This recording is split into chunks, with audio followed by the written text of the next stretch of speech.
lack of affordable housing is a statewide issue right now, but I think it's much more pronounced on the Cape and Islands. Lack of affordable housing is driving young people, working families, and seniors who spent their entire lives here out of the district. And if we don't address affordable housing, it's going to erode our communities at a far faster pace than the ocean ever will.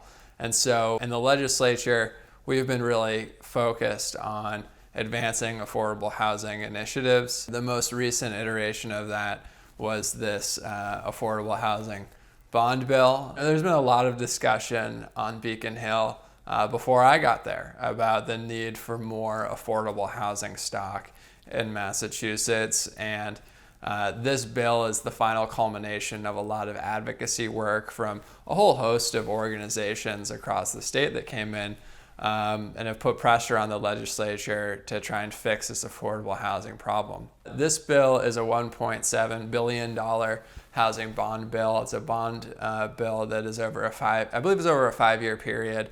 And so there are different components of the bill. The two main ones there's a $400 million piece in the bill that goes towards building new affordable housing units across the state. This is really important. There's actually a provision in this section for first-time home buyers as well.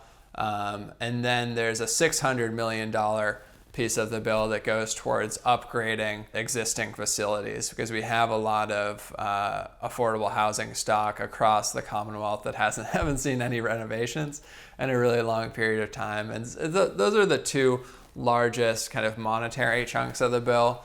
There are a lot of other components. One component that I in particular advocated for was community investment tax credit. Representative Peak from Provincetown sponsored this amendment to the bill. I co-sponsored it.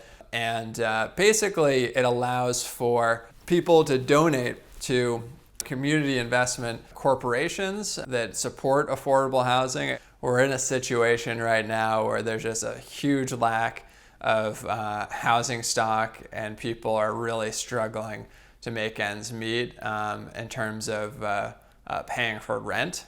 Like, a lot of people are paying 40, sometimes 50, sometimes 60% of their monthly income on rent. That is, that's